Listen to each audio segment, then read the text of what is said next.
everyone, and welcome back to a new episode of Synced Up. I'm your host, Sabrina Sablosky.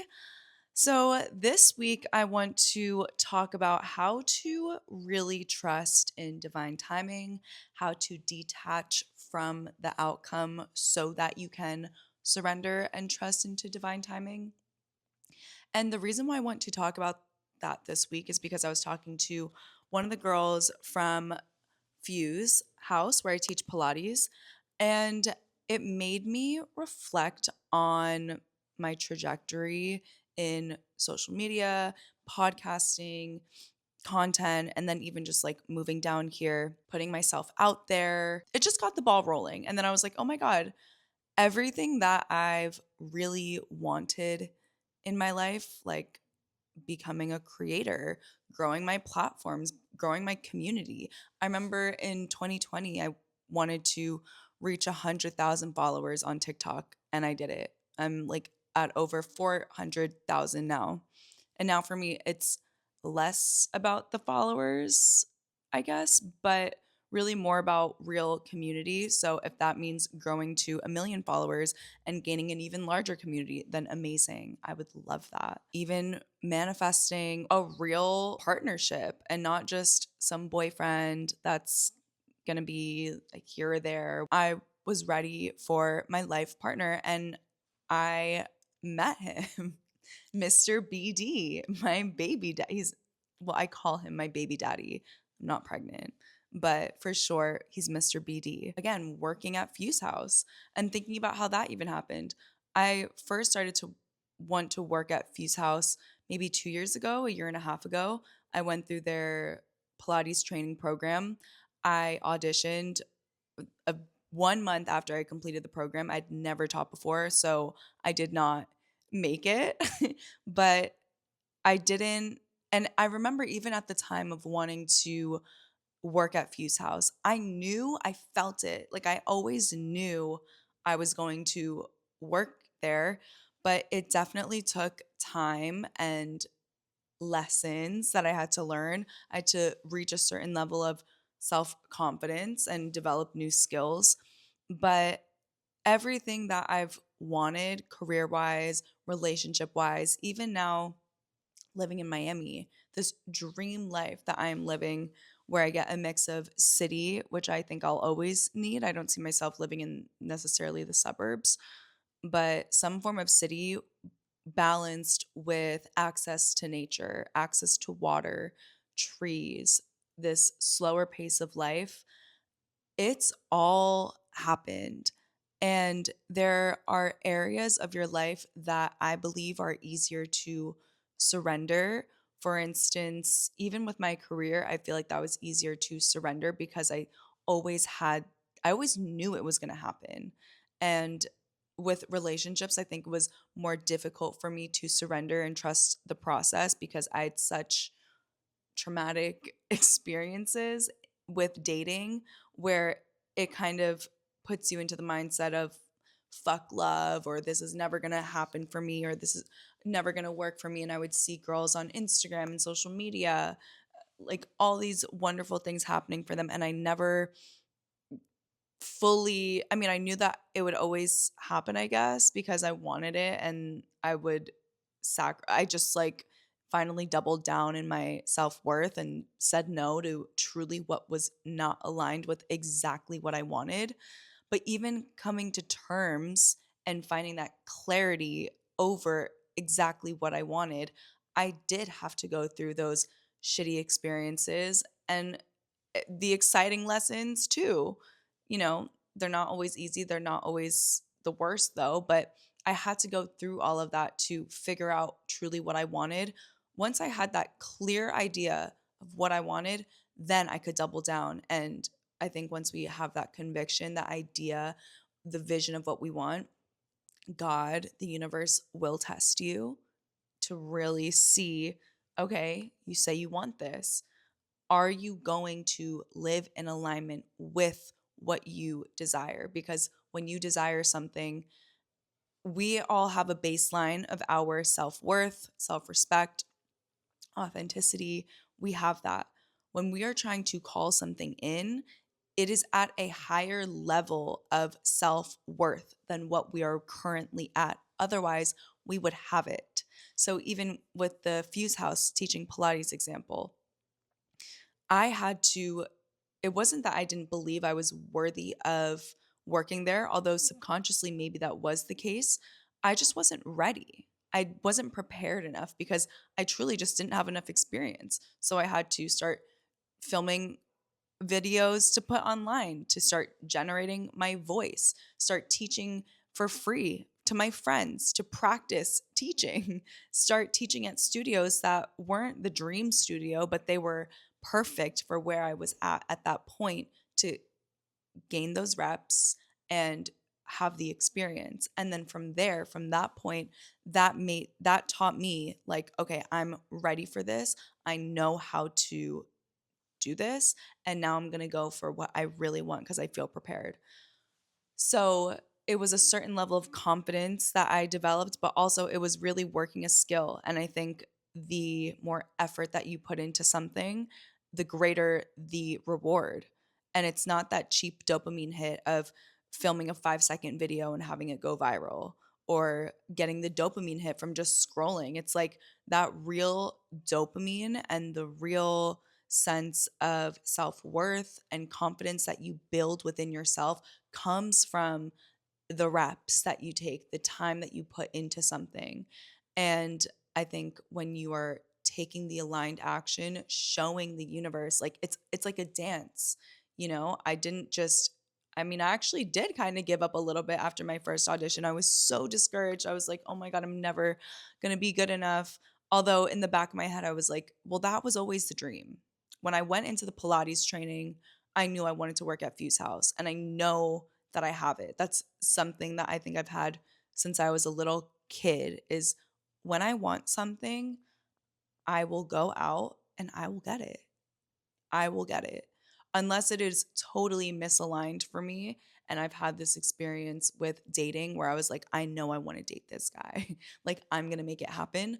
But with that, I think it's nuanced. When it's something coming from a lack of self-worth, for instance, dating a certain guy thinking that it's going to make you feel better about yourself or soothe a certain part of your ego, that is not coming from your soul.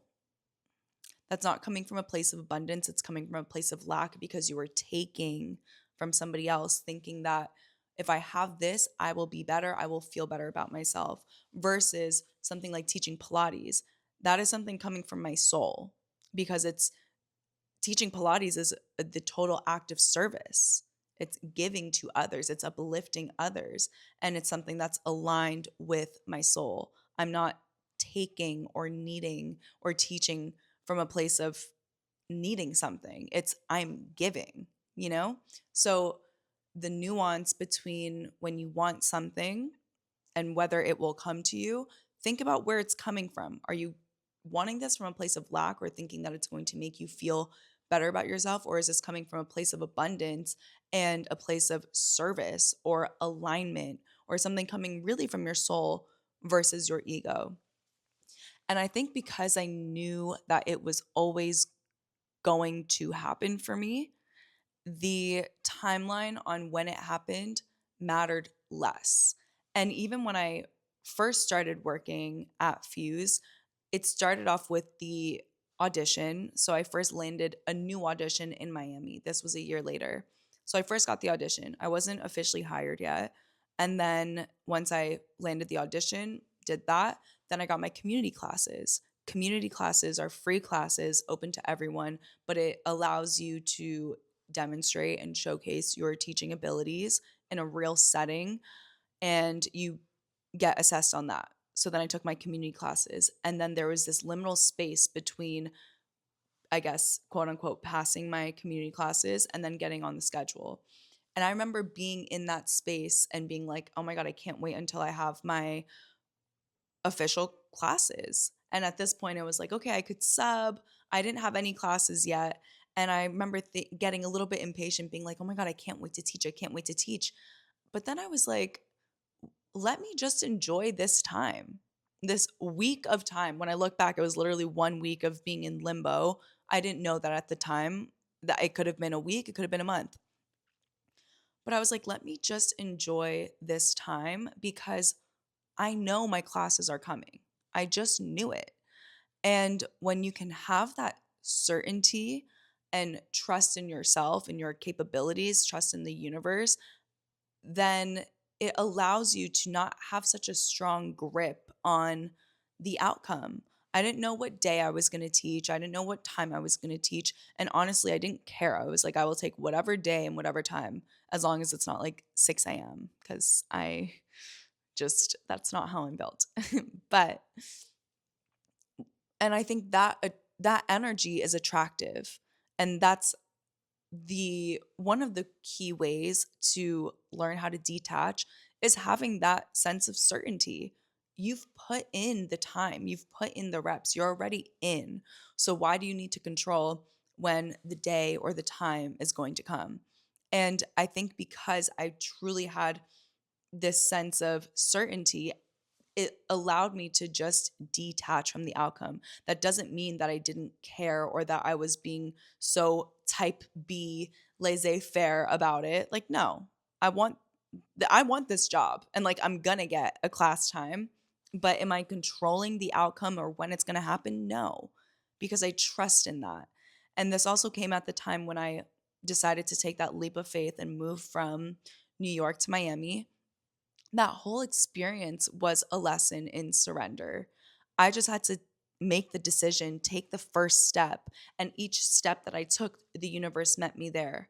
When you are truly living in alignment and you take that aligned action, you can trust that the universe is going to meet you. And it does every single time when you are acting from a place of misalignment. And I remember there was this guy that I had a crush on at the gym. This is a perfect example. I wanted him to notice me. I wanted him to talk to me. I wanted him to ask me out. When I look back on it, the whole thing was just so misaligned that, of course, the universe was going to block it from happening. But I was trying to force it. I was going at a certain time every day. Like, when something is meant for you, you don't need to try so hard to make things happen. You don't need to try so hard to make things work. When something is aligned for you, you don't need to try so hard to make things work. You have to take aligned action, but there won't be that energy of force and controlling. And then I look back on even my relationship with Mr. BD. Like, I remember developing feelings for him before I even knew that I was going to be moving down. One thing led to another. I ended up moving down, and the whole thing just unfolded naturally. I did not need to force, I did not need to push. And I think, again, when something is right for you, it doesn't necessarily mean there won't be some anxiety around it or impatience, even, but there's that sense of trust and certainty.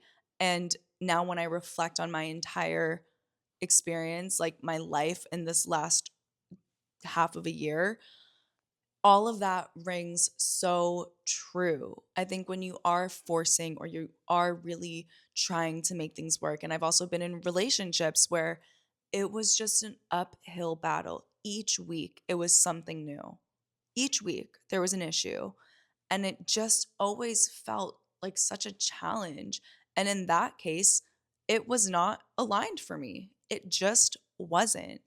And it's so cool to see this contrast now of finally living in alignment with my values, even knowing what my values are, going through these experiences that cemented my values into me, a lot of them with dating guys that, you know, forced me to actually get clear on what my non-negotiables are. What are my deal breakers? Okay, I have that. A new guy gets presented. Universe brings in a new guy. This guy is completely opposite values as me, but the chemistry and attraction is all there. It's misaligned. So are you going to double down on your values? Are you going to have your desire as your North Star? Because at the time, yes, it is so difficult to let go of something that is so close to what you want, but it's not it. It's hard. It's hard. And then you have that grieving period and that feeling of like almost emptiness. But you have to trust in those moments. And I'm saying this as I've gone through the experience. You have to let go of that and trust in something greater than you, detach from the outcome, and then be open to the universe bringing it in a way that you would not have been able to predict it. When I think about calling in or manifesting Mr. BD, did I ever think that it was going to be my best friend in the whole world, her cousin? Absolutely not. Like the universe works in mysterious ways. And truly, when you learn the lessons, when you integrate the wisdom, and then trust that when you are taking the actions from a place of alignment and from a place of alignment in your values, that you will be met. You will be met. It's only a matter of time. And again, there are some areas that are easier to detach from. In my case, with Fuse House, that was easier to detach from. And I think when it's more tied to your ego, like with dating, I gave the example of wanting to date that guy from my gym. That was totally tied to my ego because I was wanting something from him, thinking that that would make me feel good about myself or make me feel like better, whatever, fill something that I wasn't feeling within myself.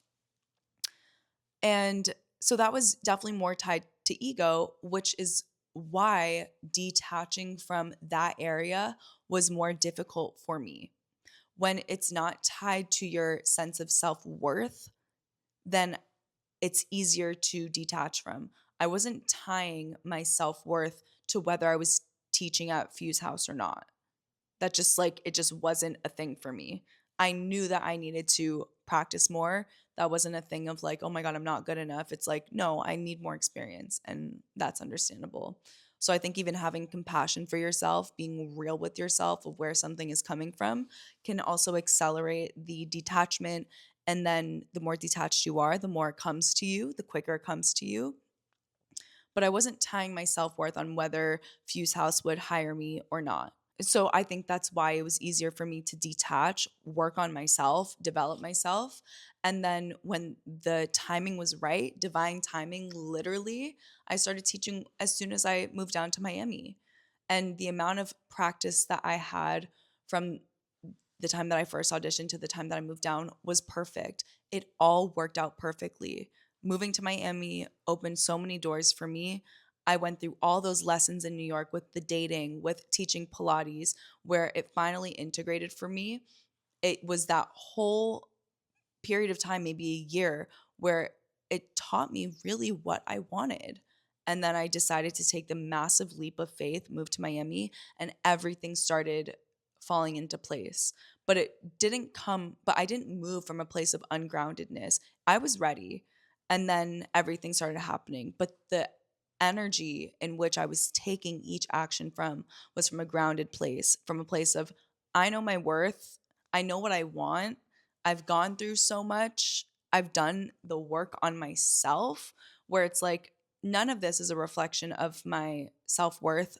I feel good within myself because of how much I've poured into me, like how much work I've done on myself, how many lessons I've learned and actually integrated it versus just skimming over or avoiding it to avoid the discomfort, which I've also done. Like I've done that too, you know? It takes time, but then seeing how it's all fallen into place in divine timing just cements my beliefs even more, which is why I feel so confident coming on here and telling you guys like trust the process. The way to detach is to detach the thing that you want from your sense of self-worth. When you are good either way, with or without the thing, that is when you are truly in a place of detachment. That is when you can surrender the outcome and double down in your certainty, double down in your faith that it's going to come to you. And then you don't need to rush the timeline. You can trust it'll come in divine timing. And I say that with certainty because I've experienced it in multiple areas of my life. I hope this episode helps you detach and just lean into a little more faith, a little more certainty, and just trust that it's all happening in divine timing. Double check where these actions are coming from, where your desires are coming from, whether they're coming from a place of ego versus your soul. That will really change what you attract and also what you desire. Take the time to connect with yourself. Take the time to journal it out. Maybe even take a weekend where you just disconnect and go within. And I promise you, you will be like a boomerang where you slingshot back, you take some time off, and that will accelerate you forward. And just be open to the magic, be open to creative possibilities and opportunities because it's all coming for you. I promise. And with that, if you liked this episode, please leave a review wherever you listen to your podcasts. It helps me help you. And I will see you guys on the next episode. I love you. Bye.